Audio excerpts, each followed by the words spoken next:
So Apple's biggest competitor is Samsung, so no doubt Apple is looking at the Galaxy S4 when it comes to this big launch. And how do they compare? Let's take a look.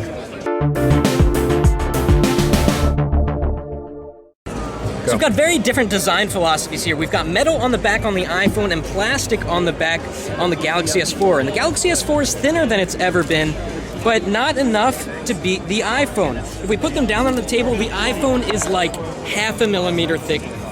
It's very imperceptible. Looking on the back here, they look so different, don't they? We've got a 13 megapixel camera on the Galaxy S4, and we've got an 8 megapixel camera on the iPhone 5. We've got much smaller screens, 4 inches versus a full 5 inches. And what's interesting is Samsung was able to keep a similar size to the Galaxy S3. In fact, they made it a little bit smaller in terms of width and height, but they made the screen bigger. So just a really interesting look here.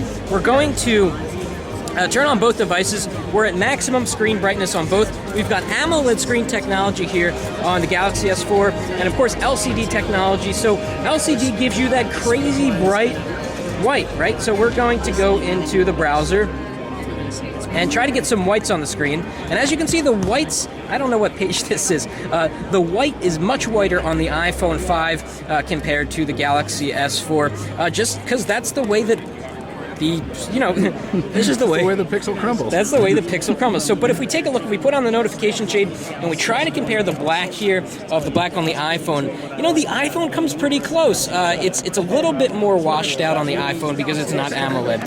So two very, very different devices. Apple's still going with the high quality thing with the metal and the glass and the chamfered edges. And Samsung's not shying away from beauty either. This nice polished edge around the perimeter of the screen looks a lot like what came on the Galaxy S3, but this time it's more pronounced. It catches the light. If I move it in the light, you can really see how this kind of looks a little bit like, I'm not going to say jewelry because, but it looks very attractive. Kind of like if you tilt the iPhone 5 in the light, if you can ignore all of the bangs and the dents and the dings. We've got a lot more coming up on the Galaxy S4. Stay tuned to Pocket Now.